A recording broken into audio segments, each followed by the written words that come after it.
Hello children, welcome back with the second video of Geography chapter 2 with the topics soil, formation of soil and soil conservation. Soil.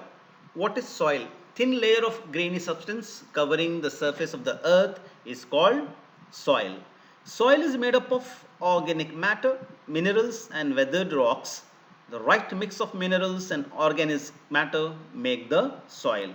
Children see the figure soil profile, parent rock, weathered rock material, subsoil with sand silt and clay, topsoil with humus and vegetation, considered as most fertile region.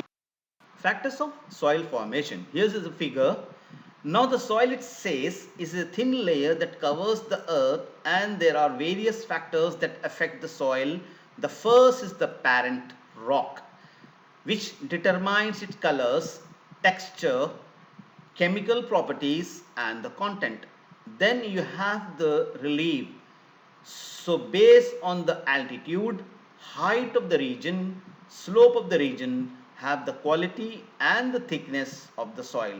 Then the flora and fauna, microorganism present in the soil. There are good amount of microorganism in the soil, so the soil will be more fertile, and thus there would be higher rate of humus formation, is again good for agricultural crop. The time for the soil to develop and the thickness of the soil and the other predominant to develop. Then the climatic condition, temperature, rainfall, humidity and the rate of weathering affect the quality of the soil. This quality of soil in turn affect the growth of plant and the agriculture and the region. Water. The next important resource is water, as we said.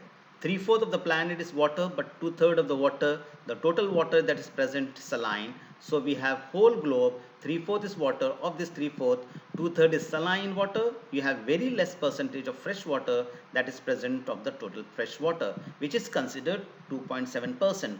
70% is ice and glaciers, and only 1% of this fresh water is available for human use. So what basically is, when we talk about water cycle and conservation of water, important to understand the water that is fit for consumption and human use is very less in proportion to the actual amount of water that is available on the earth. Now what happens during the process of water cycle? You have the same that's recycled, so we can, the water cycle flowing in the river of Amazon might billions of years ago the same water flowing rivers of Ganga at present. So there is a kind of recycle of water that take place and flow. So in next, we can say the neck to neck, there is a neither addition nor subtraction or any extra water that take. Now soil conservation. Now how can the various method can be taken to conserve the soil? First, cropping more, afforestation. Beside afforestation, there are some specific things could be done. Example, shelter belt has a plant that are grown in that area more prone to wind. So what happens during high wind? You would have lots of topsoil thrown away. So these shelter belts act as checking the water movement and the wind movement and the bind the soil itself. You have shelter belt contour plowing, that is flowing parallel to the contour.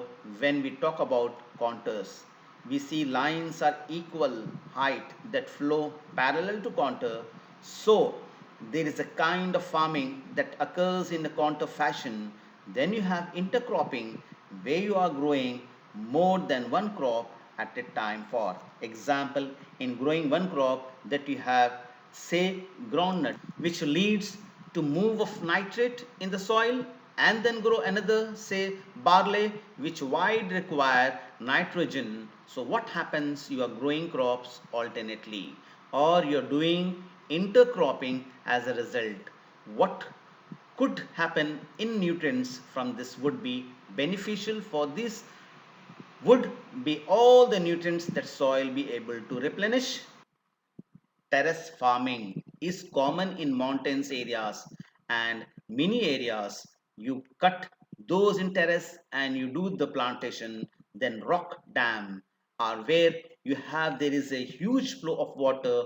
What you do in you put the lots of rock to slow the flow of water or to decrease the water flow, and once the water flow is decreased the soil fertility would increase.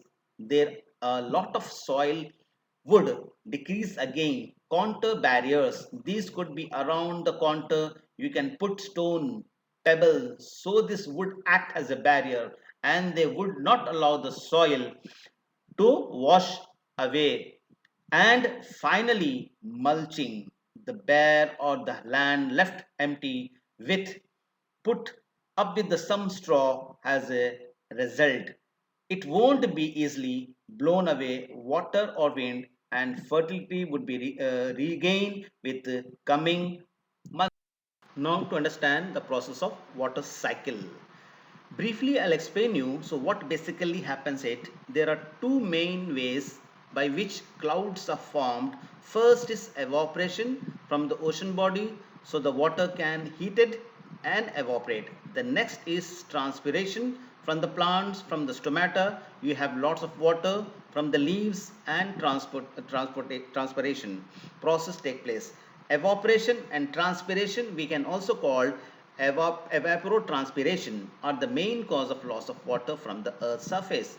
This water slowly goes up and condenses along the dust particle and form clouds. So by the process of condensation, formation of clouds, once the clouds are formed, there is a precipitation.